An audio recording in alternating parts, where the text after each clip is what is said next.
नमस्कार विद्यार्थी मित्रांनो. पुन्हा एकदा क्वेश्चन घेऊन आलेला आहे इक्विलिब्रियम कॉन्स्टंट वरती. डायरेक्टली क्वेश्चन बघूयात आपण. The equilibrium constant of the following reaction are. तुम्हाला 3 रिएक्शन दिलेले आहेत. त्या 3 रिएक्शन साठी equilibrium कॉन्स्टंटला K1, K2 and K3 असं म्हटलेलं आहे. ओके. आणि तुम्हाला काय विचारलेलं आहे? एक चौथी रिएक्शन दिलेली या ठिकाणी आणि त्या चौथ्या रिएक्शनचा K कसा कॅल्क्युलेट कराल? डायरेक्टली आपण याचं रिलेशन लिहू शकतो Kचं. पण ते Kचं रिलेशन डायरेक्टली न लिहिता हे K1, K2 आणि K3 हे यूज करून तुम्ही याचं रिलेशन कसं फाइंड आउट कराल, हा असा त्या ठिकाणी त्यांनी प्रश्न विचारलेला आहे. मुद्दा क्लिअर झाला? मग त्यासाठी मग आपण काय केलं पाहिजे बेटा? सगळ्यात महत्वाची गोष्ट म्हणजे हा आपण लॉजिकली खूप फास्ट क्वेश्चन सॉल्व्ह करू शकतो. लॉजिकली न वापरता आपण अगोदर त्याच्या कॉन्सेप्ट नुसार जाऊयात. मग शेवटी सांगेन की तुमच्या लक्षात पण येऊन जाईल शेवटी की अशा क्वेश्चन्स मध्ये काय करावं लागतं. ओके. डिरेक्टली ज्यावेळेस असा प्रश्न दिलेला असेल तर डिरेक्टली काय करणे, जे रिएक्शन विचारलेली आहे त्याचा के डायरेक्टली लिहून टाकणे. फॉर एक्झाम्पल ही रिएक्शन दिलेली आहे, त्या रिएक्शनचा के कसा लिहिणार आपण? के लिहिताना माहिती आपल्याला equilibrium constant is equal to काय लिहितो आपण? According to law of mass action त्यांचं जे प्रोडक्ट आहेत, प्रोडक्ट जे कॉन्सन्ट्रेशन आहे, त्या कॉन्सन्ट्रेशनला काय करतो आपण? मल्टिप्लिकेशन. आणि त्याचे जे कोइफिशियंट असतील ते कोइफिशियंट कन्व्हर्टेड इनटू पॉवर हे ऑलरेडी आपण बघितलेले आहे. त्यानुसार जर आपण हे इक्वेशन लिहिलं तर काय असणार आहे? Concentration of NO raised to 2 into concentration of H2O raised to 3 असणार आहे. Okay. Divided by concentration of NH3 divided by concentration of NH3 raised to 2 into concentration of O2 raised to 5 divided by 2. Okay. हा तुम्हाला find out करायचा आहे. Okay. मग ते find out करताना तुम्ही ह्या ज्या 3 रिएक्शन दिले त्या रिएक्शन साठी काय रिलेशन त्या ठिकाणी असेल असा प्रश्न विचारलेला आहे. मग त्यासाठी आपण प्रत्येक K1 घेऊया तिथे directly. K1 is equal to काय असणार बेटा? Concentration of NH3. Concentration of NH3 raise to 2 into concentration of N2. Sorry, concentration of NH3 raised to 2 divided by concentration of N2 into concentration of H2 raised to 3. Okay. Then K2 आहे. K2 is equal to concentration of NO. Concentration of NO raised to 2 divided by concentration of N2 into O2. Concentration of N2 into O2. Then for the K3 is equal to concentration of H2O. Concentration of H2O divided by concentration of H2 into concentration of O2 raised to half. हे दिलेलं आहे तुम्हाला. बघा आता हे concept नुसार झालं की प्रत्येक रिएक्शनचा आपण की लिहिणार आहे. आता ह्या तिघांमध्ये तुम्ही कोणत्याही प्रकारचं ते 3 ऑपरेशन्स आहेत कोणते सॉरी मल्टिप्लिकेशन किंवा डिवायडेशन तुम्ही याच्यामध्ये करू शकता किंवा गरज पडल्यास तुम्ही त्या पर्टिक्युलर केमिकल रिएक्शन्सला कोइफिशियंट त्याला मल्टिप्लाय सुद्धा करू शकता. मग ते डिपेंड करेल त्या ठिकाणी काय गरज आहे त्यानुसार.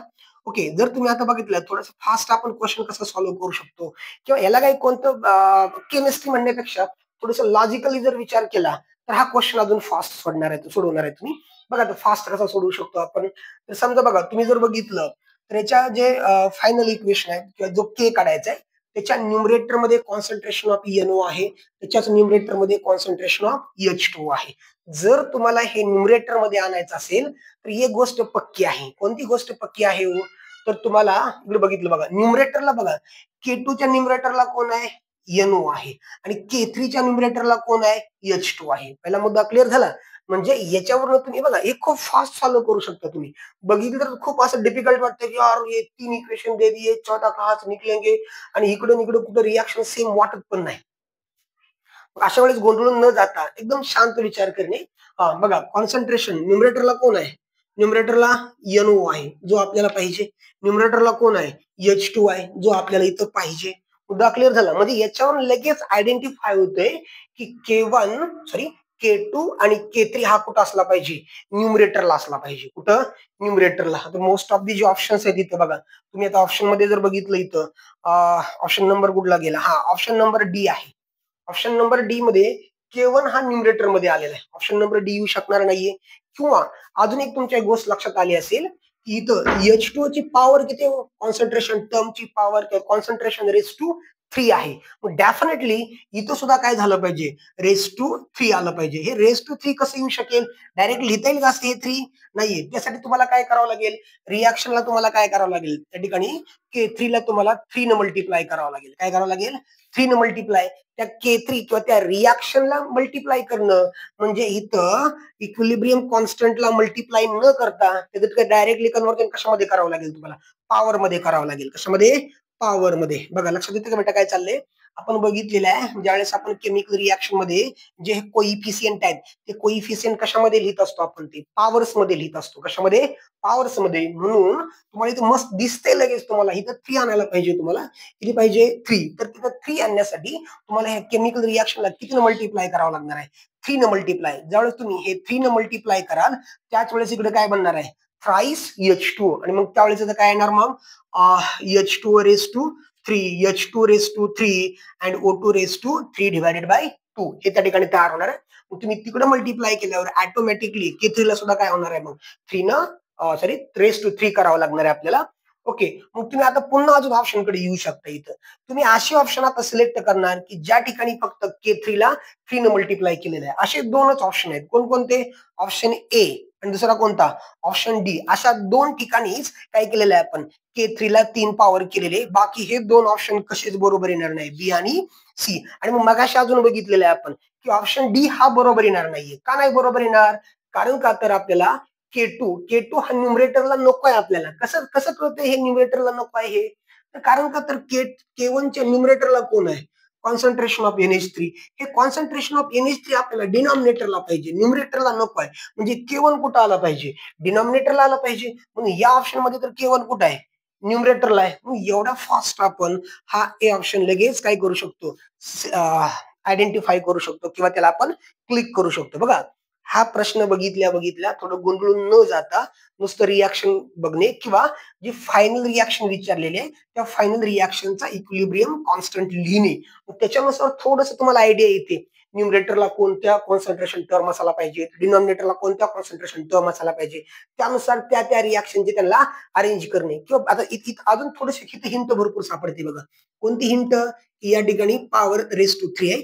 म्हणजे ह्या इक्वेशनला तुम्हाला 3 न मल्टिप्लाय करणं मस्ट आहे. इक्वेशनला 3 न मल्टिप्लाय मस्ट आहे म्हटल्यानंतर तो जो K3 आहे, K3 ची पॉवर किती होणार, 3 होणार.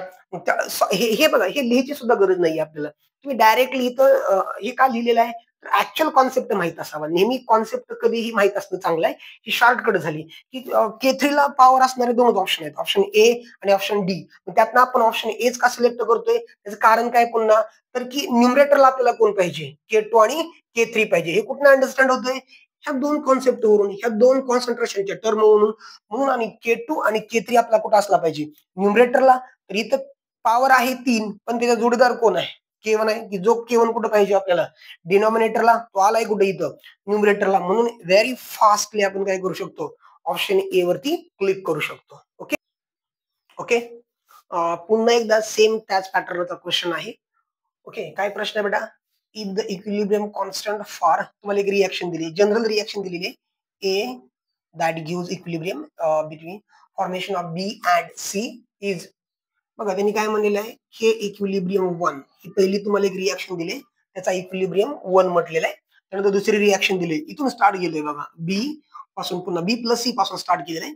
बी plus C that gives P is K equilibrium 2. म्हणजे 2 रिॲक्शन दिलेले आहेत तुम्हाला.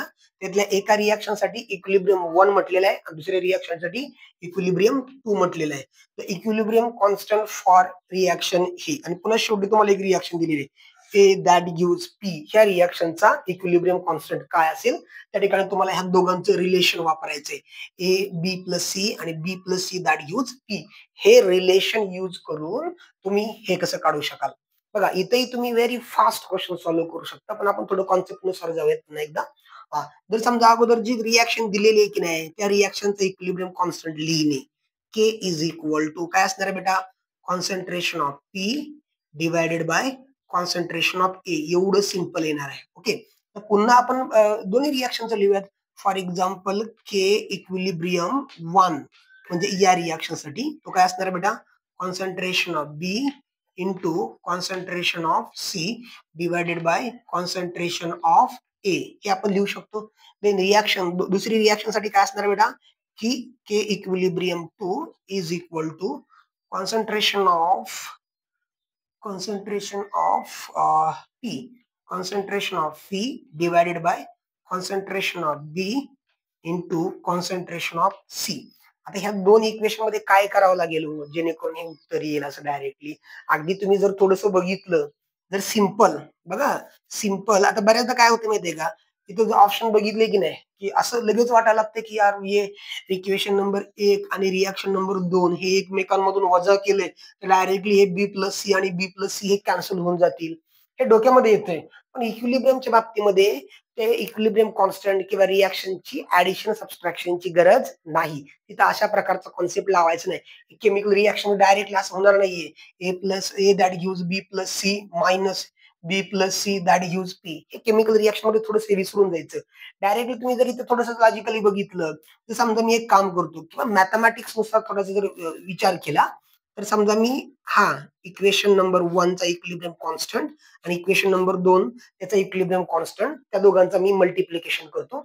ओके बघा काय येणार आहे कॉन्सन्ट्रेशन ऑफ बी म्हणजे याचा concentration of B into concentration of C divided by concentration of A into पुढं concentration of P divided by concentration of B into concentration of C. Directly numerator आहे denominator concentration of B into C concentration of B into C एकमेकांना काय होणार cancel होणार formation किंवा शिल्लक काय राहणार त्या ठिकाणी concentration of P divided by concentration of A आणि हेच आपलं फायनल आन्सर आहे. मग काय करावं लागेल तुम्हाला सिंपल ह्या दोघांचं काय करावं लागणार आहे मल्टिप्लिकेशन करावं लागणार आहे. जर समजा तुम्ही रिॲक्शन मध्ये इथं वजाबाकी केली असती तर वजाबाकी केल्यावरती डायरेक्टली आपण कॉन्सन्ट्रेशनच्या टर्म्स किंवा मॅथमॅटिक्स नुसार त्यांना आपण असे कॅन्सल करता येत नाहीये. त्यामुळे वजाबाकी आणि बेरीजच्या ऑप्शनचा फारसा विचार करायचा नाही. डायरेक्टली जर बघितलं तुम्ही तर कोणता ऑप्शन डी एवढा सिंपल क्वेश्चन आहे. लक्षात आलं म्हणजे इथं तुम्हाला कोणत्याही प्रकारची केमिस्ट्री न लक्षात ठेवता ते लॉजिकली ते कसं उत्तर येऊ शकेल हाच तुम्हाला इथे विचार करायचा आहे. ओके